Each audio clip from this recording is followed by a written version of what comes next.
guys, welcome back. My name is Morgan. This is my channel, Pisces Paperbacks, and today I want to talk to you about the 7 books I read in February. You know what the funny thing is? You would think that it would have been a really bad month of reading for the fact that it sent me into a 3-month slump, but it was actually really, really good. I had 1 low rating and every single other book was above 4 stars. So let's get right on into it. The first book I read was Mr. Fox by Helen Oyeyemi. This is kind of like almost a fabulous, surrealist literary novel about Mr. Fox, who is a writer, and he can't seem to stop writing about killing women. He has a character, a muse, who comes to him that he's created, who is kind of a person who keeps infiltrating his dreams and his stories. Kind of has a central plot, like it does, but the book is really just these characters in a million different universes that he has created enacting violence on women, and this character being like, why do you keep killing me? What is it that you're working through that you keep killing your women in characters? I thought it was very interesting, very well done. I don't know if I totally got it, but I really liked the ending, and I did like listening to the audiobook, so I gave it 4 stars. Next is my one bad book of the month, and it was a short story actually by Kimberly Lemming. It's called A Bump in Boohail, and it's kind of like I think it's like 40 pages interlude into the lives of the characters from I Got Drunk and Saved a Demon, or That Time I Got Drunk and Saved a Demon. I love that series. I read the other 2 books, like the 2 actual full novels in that series, and I was obsessed with them, like fantasy romance at its finest. I did not enjoy this. It's kind of like a Halloween themed one. It's kind of haunted house-y, and unfortunately, if what happened in this book had been done to me, I would never have forgiven anybody. I would have been like, I know this was a prank, I'm gonna kill all of you, and you made me pee my pants out of fear. So maybe I'm just less forgiving, but I didn't think it was like funny or cute. I was genuinely terrified, which is kind of embarrassing because the book is like not that scary. But I give it 2 stars. I didn't enjoy reading it at all, although I will continue to read everything Kimberly Lemming writes. Even if I don't end up not liking it, like I'm still gonna read everything else. Now, my winning streak begins. The next book I want to talk about is Sweet Vengeance by Viano, Oniomoh. Monster romance girls, this is for you. It's about Joy and Malachi, and Joy has been assaulted in the past. I will say content warning for discussion of rape and like vague memories of it. It is kind of important to the plot.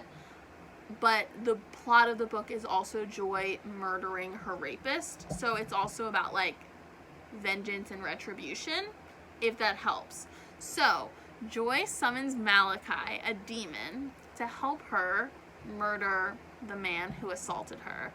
And Malachi is like, oh my god, she's really bloodthirsty. And then they bang and fall in love, and it is so good. It is genuinely, it's a pretty short book, and I would say it's like 60-40 smut and plot, so it's probably a little bit more sexual tension than it is like anything happening, but I loved this book. I gave it 5 stars. I finished it, woke up the next day, and then read it again. So I read it twice in 1 month, which I don't usually do, but I also did another time in February, so we'll get to that in a second. I loved Sweet Vengeance. I highly recommend Sweet Vengeance, and I think anybody who likes fantasy romance or monster romance should read Sweet Vengeance. Then I read Emily Wilde's Encyclopedia of Faeries by Heather Fawcett. This is about a woman named Emily Wilde who studies the Fae, and this takes place in kind of like an alternate version of our world where people know that Fae exist, but they're still like a very secretive people, and Emily has dedicated her life to learning about them and understanding them, and she's creating an encyclopedia of fairies where it's a compilation of information about fairies from all over the world, when before this it's been very like segmented and regional. And so she comes up to stay in a very isolated community, I think in a fictional country that's kind of like an offshoot of I have no idea what it's inspired by. No idea where it's inspired by. I think it's supposed to be like an island north of England, but I couldn't tell you. And so she is there settling into this community, learning about the people there, and trying to learn about the Fae there, where there's like some kind of bad thing brewing. And all of a sudden this man that she has worked with in the past shows up, and he's like, I've invited myself to help along with your research. And she's like, I can't stand this guy. He's so full of himself. He's so annoying.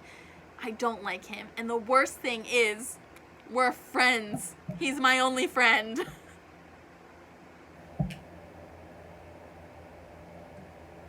Here's the thing.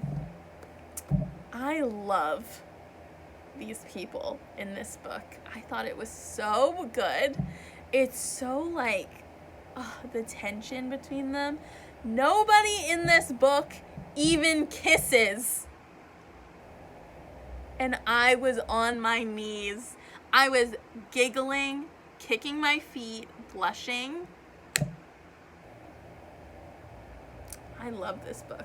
I actually bought a copy, but I lent it to a friend, so I don't have it here, but it's like a beautiful hardcover.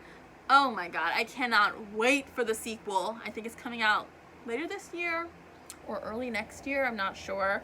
But yeah, I gave this book like 4.5 stars, but I just went back and I bumped it up to 5 because I keep thinking about it. And then I'm going to take it down a little bit. I had a 4-star read. I read The Kiss Curse by Erin. This is the sequel to The X-Hex, which I read a couple years ago, which I did like. This is a contemporary magical romance, like witchy romance, about, I don't remember their names. Basically, in the first book, it's about a girl accidentally hexing her ex, right? And then the second book is about the cousin of that girl and the brother of the ex in the first book coming together. And he is kind of gruff and old school, and he plays by the rules, and she's really like loosey-goosey and like a little bit more relaxed with her magic. And it's about them investigating weird magic things happening in the town where they live, and then also falling in love. And I really liked it. I thought it was really charming. I think I liked it better than The X-Hex, but honestly they all kind of blend together, which I don't think is a bad thing. It's just kind of like what happens with that kind of book. So I gave it 4 stars. I did like it. I do recommend it. And I think that if you're going to read one of like the popular witchy romance series, I think the X-Hex series is probably better than the Payback's a Witch series. I haven't read the second one of like the Go Hex Yourself by Jessica Clare. I haven't read the second one in that series, so I couldn't tell you. But that's how I feel. But then, we're going back up to a 5-star. A Marvellous Light by Freya Marske is so fucking good. I knew it would be good from this. I knew I would love it the second I saw the cover and read the description like a year and a half ago before it even came out. But I put it off. I don't know why, but I did. I cannot even begin to explain to you how much I loved it. It's about Robin and Edwin, and basically this takes place in our world, but there is like a secret community of magical people. It's kind of like magical bureaucracy where they have their own little government, and then they have like a liaisons department that works with the regular government to kind of like keep everything in check to make sure the magical and regular worlds aren't mixing. This book is about Robin, and it seems that he has been assigned like a dinky little nothing job in the government, and then he shows up, and then Edwin, who is the liaison from the magical world, is like, who are you? Where's the other guy? Turns out this position on like the non-magical side is usually filled by someone who is from a magical background but like has no magic, so that they fit in a little bit more with the non-magical world. And Robin's like, they just sent me here. So they are investigating like what happened to the last guy, which seems to be bad because bad guys come and attack Robin like very early in the book and are like, tell us where the last piece is, and put a curse on him. And they have to like go back to Edwin's family home and investigate, and like, oh my god. So what I'm describing, it is a fantasy. I would say that it's probably a little bit more fantasy than romance, but there are full sex scenes, several of them, and their relationship, oh my god.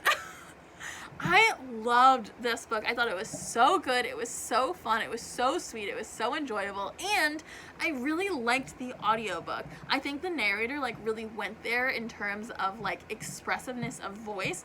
A couple times I'm like, okay, you're getting a little squeaky for no reason, but I think that it was really moving and I loved it and I can't wait to read the second one. Oh my god. I thought I'd give it 5 stars. I finished it. Next day I woke up and I started it and I read it again.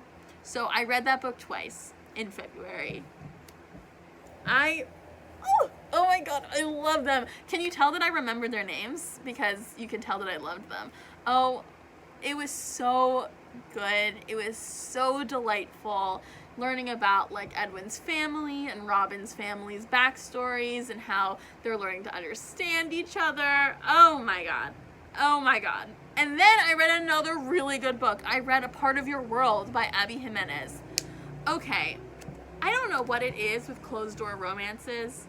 I don't really prefer to read them. It kind of feels like I'm getting ripped off. But Part of Your World is a closed door romance and I loved it. I gave it like 4.75 stars. It is about, I don't remember their names. It's about a woman. It's also older woman, younger man, which isn't very typical. Oh. Oh, thank you. Sorry, I got an Amazon package. It's a cooling mat for my dog because it's really warm in my apartment because I don't have my air conditioner set up yet because I'm missing a part to put it in the window. So this is a Band-Aid solution for now, but hopefully it helps. 1 second. I did not anticipate how big it was going to be. Like, it's huge. I didn't need to get one this big. Oh well, hold on. Sorry about that. It's pretty warm in my apartment and my dog overheats really easily, so I'm just trying to help her out.